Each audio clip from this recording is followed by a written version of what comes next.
Hello， 大家好，今天呢，我们再来做一期关于笔记本清灰换硅脂的通用型的一个介绍啊。上次我们做这种介绍呢，已经有几年了。结合我们店铺售后客服过程中遇到的常见问题啊，我们再来一次相对完整的流程式的拆机清灰换硅脂的一个教程吧，以及一些常见踩坑问题的总结。最近呢是有感而发啊，跟大家聊一聊。当然，这期视频呢可能更适合新手同学。但其实也没有什么新手一说啊，谁天生也不可能会拆电脑啊，上学老师也不教这个是吧？老手的话，欢迎在评论区讨论补充，更欢迎大家批评指正。首先呢，温馨提醒啊，对于绝大部分笔记本来说啊，清灰换硅脂它并不是一个特别复杂的事啊，但是呢，还是有一定风险的啊，不能说拆坏了怪我没说清啊，还是要有一定的动手能力，只要呢轻拿轻放，不要用蛮力，一般来说啊是不会有问题的。这次呢，我们通过循序渐进的方式呢，来展开今天的介绍啊。如果大家能够认真看完这期视频的话，我想应该能够帮助大家自己在清灰换硅脂的过程中啊，少踩几个坑。第一个呢，就是拆解前的准备工作啊。正常的思路啊，肯定是先从网上找两个拆机图啊、拆机视频啊看一看，参考一下啊。没有完全相同的型号呢，你看看接近型号的也是可以的啊。这些东西呢，你百度一下 ，B 站搜一搜，评论区翻一翻，都能了解不少啊。之所以提前看这个拆解教程的目的啊，是让大家先提前准备好合适的导热材料啊和一些基本的工具，包括耗材啊。别到时候硅脂凝胶都给擦了，你再去找材料，那就被动了。这里呢，我也从最基本的角度呢来说一下啊。对于一台游戏本来说啊，主板中间这两个明晃晃的芯片啊，是 CPU 和 GPU。其中靠近内存条的这个呢，一定是 CPU， 核心周围有一圈这种小芯片呢是 GPU 啊，这圈小芯片呢是显存，这俩人呢是谁用谁的内存？其实这两个核心和显存供电这个部分，它们使用的是两类导热材料啊。CPU 和 GPU 核心用的是一类材料，显存供电部分它用的是另一类材料啊，它是不一样的啊，材料是不通用的。还有就是基本的工具啊，包括螺丝刀啊。还有就是风扇接缝处的这个密封的胶带啊，这些常见的啊。先说最简单的工具啊，首先要观察后壳是不是十字螺丝啊。如果说你不是十字螺丝的，可能还要准备梅花螺丝刀啊。如果是十字螺丝就比较简单了，十字螺丝刀的通用性相对来说是比较好的。重点说一下这两个核心 CPU 和 GPU 啊，笔记本厂商原厂使用的导热材料呢，一般有硅脂、纤棉化材料、液态金属啊，无非目前也就是这三种材料。具体到这三种材料哪种更好，网上讨论的声音也很多啊，这也不是我们本期视频讨论的目的啊。没有绝对的对与错，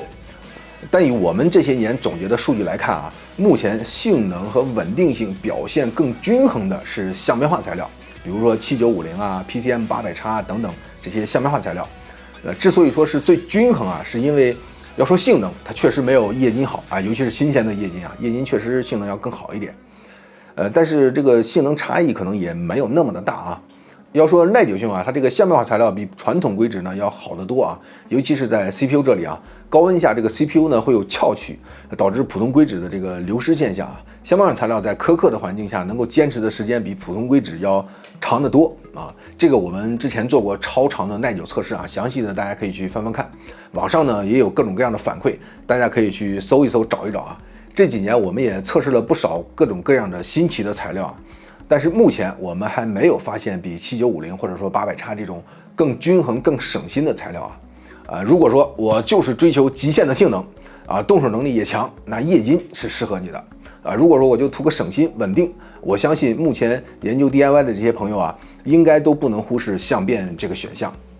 说完这两个最关键的核心啊，剩下的材料呢，还有显存、供电上面这些啊，也就是那些冒丝管啊、电感这些东西啊，当然还包括最主要的这个显存颗粒。笔记本中这些位置使用的导热材料呢，又分了两大类啊，一类是导热凝胶，一类呢是导热垫片。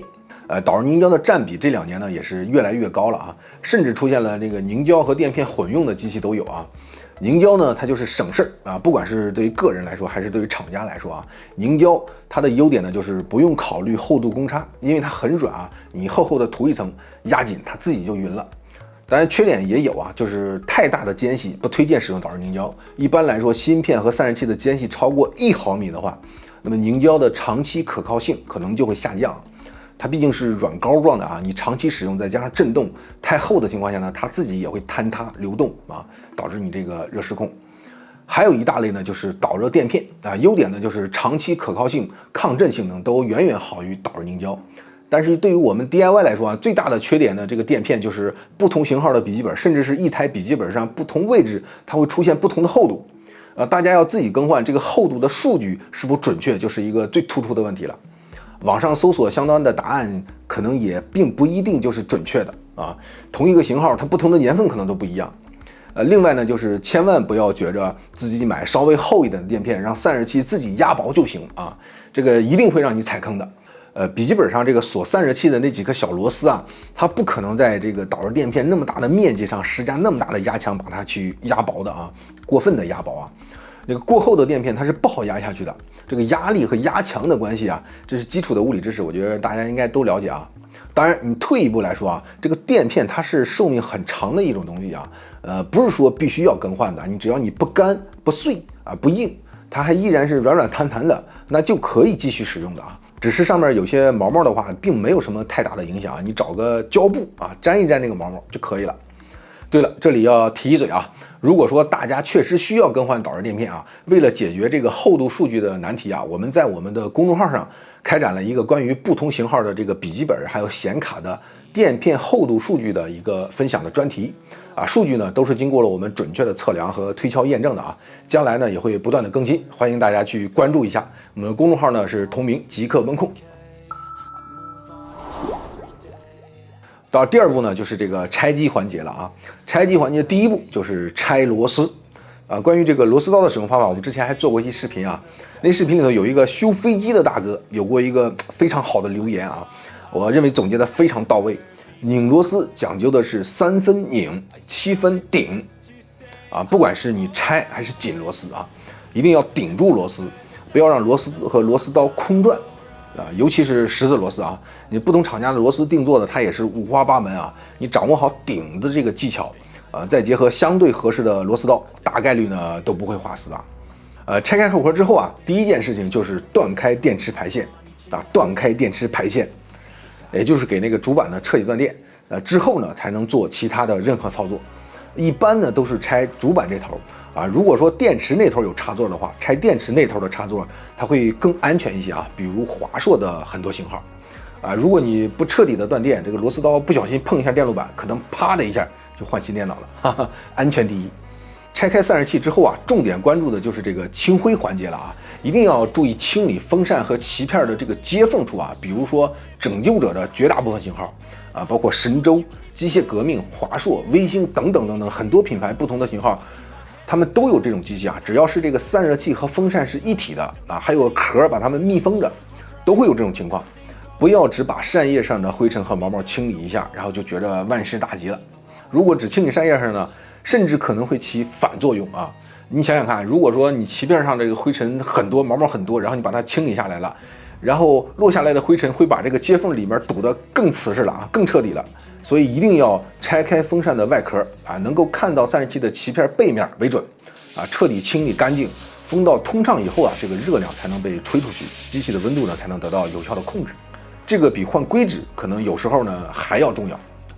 这个点呢，在我们店铺的日常售后过程中啊，遇到的很多啊。但如果说你的机器它这个散热器和风扇本身就是分离的，有这种机器啊，那这个问题就好处理了啊，你不用别人说，你自己看见那个大棉被你也不能忍，是不是？第三步呢，就是合理的使用导热材料。首先就是核心这块啊，现在用相变片的用户应该是比较多的啊。关于撕膜，我们简单说一说啊，撕膜首先是要慢。这个第一层膜，如果你撕开一个角，然后撕不动了，就换个角度。如果还不行，那就轻轻的捏一下，把它扔到一个凉凉的桌面上，让它冷却一下。它导热是很快的，你不要在手里一直去把玩啊，否则的话它会变得更加难撕膜。这个如果说夏天屋里确实实在是太热，你给它冷藏一下啊，或者来瓶冰可乐都行啊，给它冰一下。它瞬间会变硬，就会变得更好撕膜。还有一点啊，就是相变是核心用的导热材料啊，千万不要把它给显存和供电上去贴啊。这个第一它太薄了，第二个从材料特性上呢，它也不适合啊。如果说显存供电你贴上这个相变片的话，我们也不是没见过啊，可能会让你玩游戏的过程中啊出现过热黑屏啊，电脑可能也坏不了，但是你玩不了。另外一个重点呢，就是导热垫片。啊，一定要选择和原厂厚度一样啊，硬度也不推荐比原厂更硬的垫片啊，要更软一点的才会更好。这个我们在售后过程中遇到的问题也不少啊。如果说你自己更换垫片，最常见的、最明显的问题就是换完硅脂以后，核心温度变得异常的高啊，大概率都是用的太厚的垫片啊，或者说太硬的垫片导致的。这个过厚的垫片啊，它会把散热器顶高，导致你这个中间的核心啊和散热器接触不良啊，这一定会导致你核心温度非常异常啊，甚至是降频、黑屏啊。所以换垫片最重要的是厚度啊，还有硬度，一定要控制好。凝胶呢，相对来说就简单很多啊。我们能遇到的问题一般都是涂的太薄了啊，你太爱惜这个材料了啊。原厂拆开的时候，你注意观察一下原厂凝胶的那个厚度和挤出的那个情况啊，拍个图片。原厂很薄啊，你也可以把凝胶涂的薄一点啊。原厂很厚，你得把凝胶涂的也要厚一点。多观察观察原厂的这个材料啊，心里多少应该会有点底啊。以我们的售后经验来说啊，换了之后显存温度不好，甚至是更高的，大概率都是凝胶涂太薄了啊，接触不良。你拆开看那个压痕就知道了。灰也清好了，这个导热材料也换完了，那么把散热器装回去，最后一步的关键点就是拧螺丝啊。主要是指着散热器上锁核心的那几颗螺丝啊。笔记本原厂它组装的时候啊，这个螺丝的紧固都是有扭力要求的啊。我们也请教过主机厂的工程师啊，笔记本散热器的螺丝扭力一般是在2.5公斤啊，这个跟品牌的关系也不大啊，大家基本上都是这个数值啊。这个力度呢，其实已经不算小了啊。当然我们拧螺丝的这个螺丝刀啊，它是通过这个把手把这个扭矩放大了的啊，所以我们实际感受可能不会比拧瓶盖更难啊。但是不管怎么样啊，绝对不是说把螺丝拧得松松垮垮的啊，稍微带上几圈就行了啊。甚至还有一些网上的奇葩逻辑啊，说什么把螺丝扭紧，然后再倒转半圈之类的啊，这个绝对是不可取的。这个它不是汽车发动机，它更不是什么核电站、宇宙飞船啊，你什么消除预警应力之类的这种东西在笔记本上是不存在的啊。以我个人的经验啊，普通的螺丝刀拧螺丝啊，就是把螺丝顺滑的拧到底，你顺的把它拧到底，然后再稍微加点力就可以了。就是说最后稍微加这点力是怎么形容呢？我总结啊，简单总结就是